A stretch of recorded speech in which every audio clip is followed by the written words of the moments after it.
Naively, I never imagined that our family would be affected by drugs because it was just not something that I was aware of.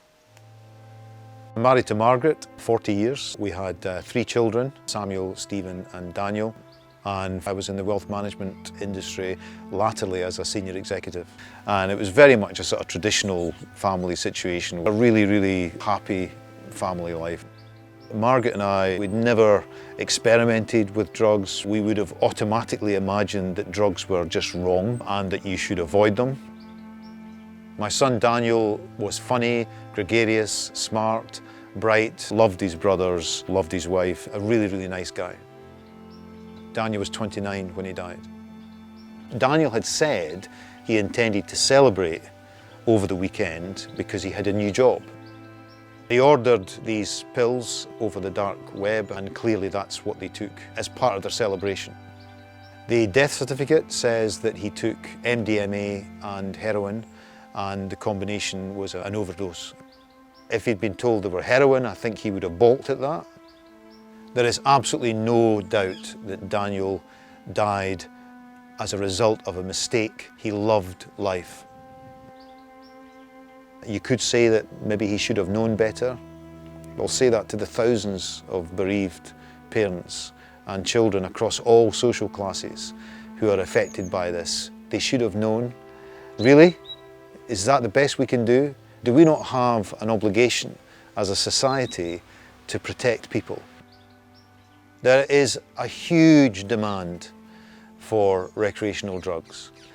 How long will it be before we learn that drugs will always be in demand and people will always take them? Society can't just say, we don't like it, we think it's wrong, it's illegal. That's not going to work. People will continue to do it, as Daniel did. Daniel was a lovely guy. He was an honest guy. He was an upstanding guy. Imagine a world where it was accepted that he may well take a couple of pills to celebrate.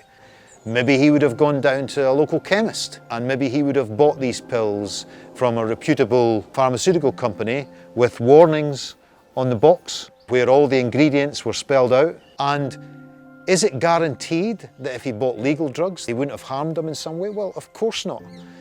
Smoking harms you, alcohol harms you, eating too much harms you. Nobody's suggesting that drugs may not harm you. But if people are going to take drugs, what can we do to minimize the ill effects? So when I talk about bringing drugs into the legal framework, that is anything but a free-for-all. Look at any other industry that we have, whether it's alcohol or tobacco or financial services, advice. The one thing that's common with all of these things that stops harm is regulation.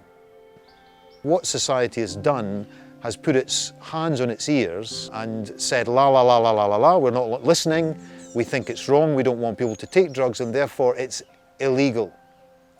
So that's created a multi-billion-dollar industry of illegal manufacture, distribution and supply of drugs. I would like government to look at the evidence with all the spending on police and prisons, to see what is happening amongst families, to feel some of that pain and to think, is there another way?